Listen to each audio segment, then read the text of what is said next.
Unit science class 10 chapter 12 का part 15 है और इसके पहले के पार्ट्स को तो आप जरूर पढ़ लें, क्योंकि वहां पे मैंने बताया है आपको किस प्रकार से सीरीज में हम लोगों ने रजिस्टर को कंबाइन किया था और किस प्रकार से पैरेलल में रजिस्टर को हम लोगों ने कंबाइन किया था।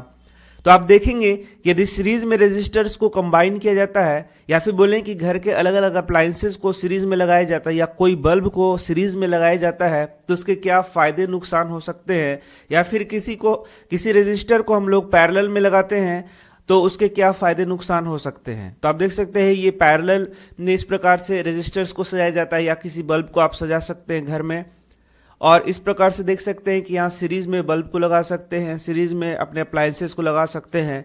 तो क्या फायदा और नुकसान होता है वही हम लोग पढ़ने वाले हैं। यहाँ पर आप देख सकते हैं, we have seen that in a series circuit the current is constant throughout the electric circuit. तो मैंने आपको बार बार बताया है कि जो छोटे छोटे बात थे आपको याद रखने हैं, क्योंकि इसी से आपको नेक्स्ट चैप्टर में और इस चैप्टर में भी बहुत सारे एप्लीकेशंस पढ़ने होते हैं।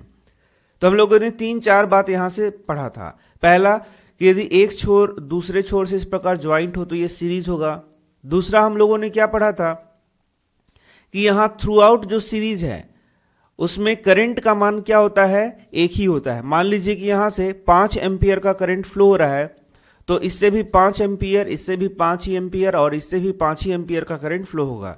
इसका मतलब है कि थ्रू आउट सर्किट आप एमीटर को यहां जोड़ दें, यहां जोड़ दें, कहीं भी जोड़ दें, ये 5 एम्पियर का ही करंट बताएगा।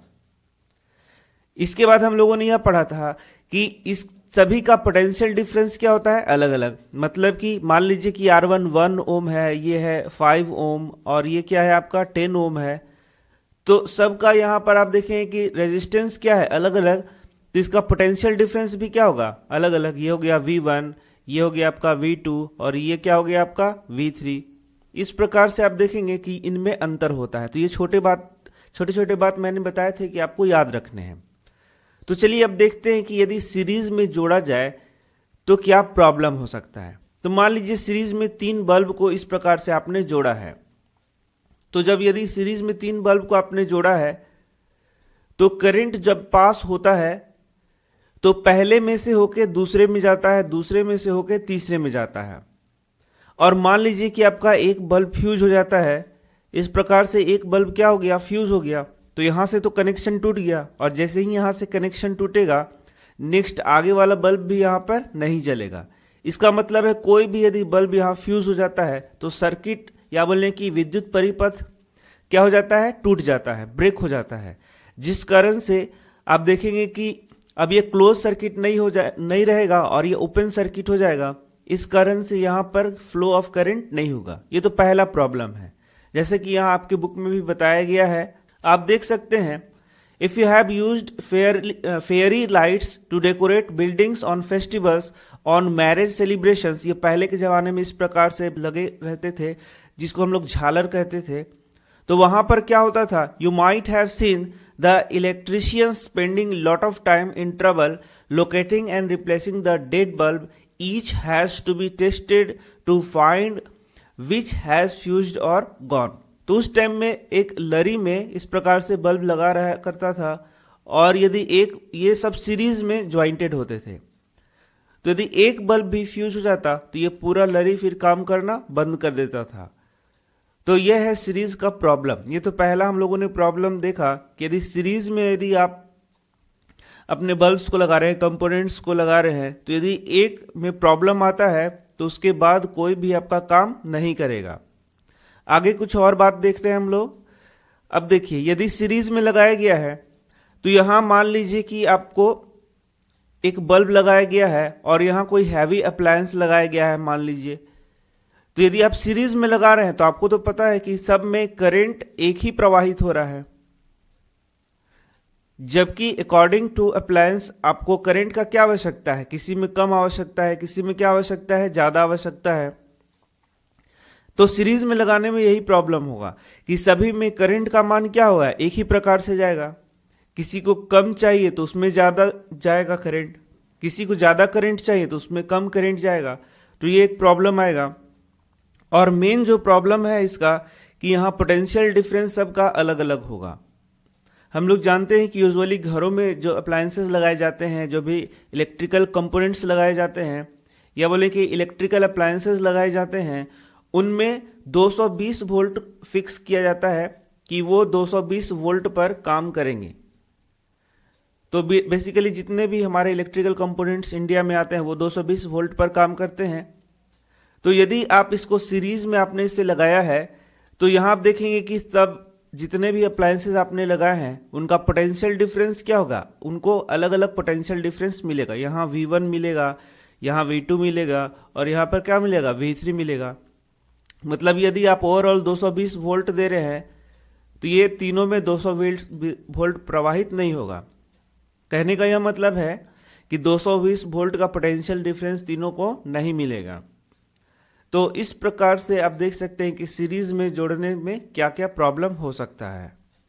अब हम लोग बात करते हैं पैरेलल कॉम्बिनेशन की। तो आप देख सकते हैं यहाँ पर पैरेलल कॉम्बिनेशन बनाया गया है।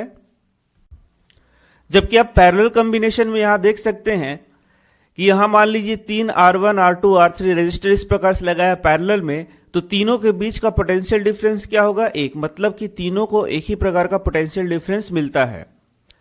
दूसरा, यहां पर हम लोगों ने पढ़ा था ये है I1, ये है I2 और ये क्या है I3। मतलब इन दोनों छोरों पर पोटेंशियल डिफरेंस सेम रहेगा। R1 R2 R3 अलग है, इसी के कारण इनका I1 I2 I3 भी क्या होगा, अलग होगा। तो ये I1 I2 I3 मतलब कहें कि करंट का मान किसके अनुसार होगा, तो ये जो रेजिस्टर्स है उसके अनुसार होगा। मतलब कि यदि इसका रेजिस्टेंस कम है या ज्यादा है उस हिसाब से यहां पर करंट का मान होगा। तो आप देख सकते हैं कि अलग अलग जो कंपोनेंट्स लगाए जाएंगे उसके अकॉर्डिंग उनको क्या मिलेगा, करंट मिलेगा। On the other hand, a parallel circuit divides the current through the electrical gadget. The total resistance in a parallel circuit is decreased as per यहाँ पर जैसे दिखाया गया था। This is helpful particularly when each gadget has different resistance and require different current to operate properly. तो इस प्रकार से आपने देखा कि यदि हम लोगों ने पैरेलल में लगाया गया है तो जैसा जैसा इसका रेजिस्टेंस है उस हिसाब से इसको क्या मिल रहा है, करंट मिल रहा है। जैसे इसको I1 मिल रहा है, इसको I2 मिल रहा है, इसको I3 मिल रहा है। इसका मतलब है कि डिवाइस के अनुसार, गैजेट के अनुसार इसको करंट यहाँ पर फ्लो हो रहा है, तो ये ज्यादा बेहतर होता है। इसके बाद देखिए इसका और क्या फायदा हुआ। मान लीजिए कि यहाँ पर एक जो आपका गैजेट है काम करना बंद कर रहा है, चूंकि ये सीरीज में तो है नहीं, तो अदर 2 गैजेट्स को भी कोई प्रॉब्लम नहीं होगा। मान लीजिए कि बल्ब ही आपने लगाया है तो एक बल्ब फ्यूज होता है तो 2 बल्ब को कोई उससे प्रॉब्लम नहीं होता है। इसके साथ ही इनके पोटेंशियल डिफरेंस तीनों के बीच का सेम है। मतलब कि ये तीनों अलग अलग पोटेंशियल डिफरेंस पर काम कर रहे हैं, एक दूसरे से इनको लेना देना नहीं है। तो ये कुछ फायदे हैं पैरेलल कॉम्बिनेशन के। तो क्या सीरीज कॉम्बिनेशन का कोई फायदा नहीं है? नहीं, ऐसा बात नहीं है, सीरीज का भी फायदा है। घर में फ्यूज जो लगाए जाते हैं वो सीरीज में ही लगाए जाते हैं, तो वो मैं आपको आगे पढ़ाऊंगा कि किस प्रकार से सीरीज में भी लगाने से बहुत फायदे हो सकते हैं या फिर इसका किस प्रकार से हम लोग उपयोग कर सकते हैं। तो आगे हम लोग पढ़ेंगे heating effect of electric current. तो मिलते हैं नेक्स्ट वीडियो में। धन्यवाद।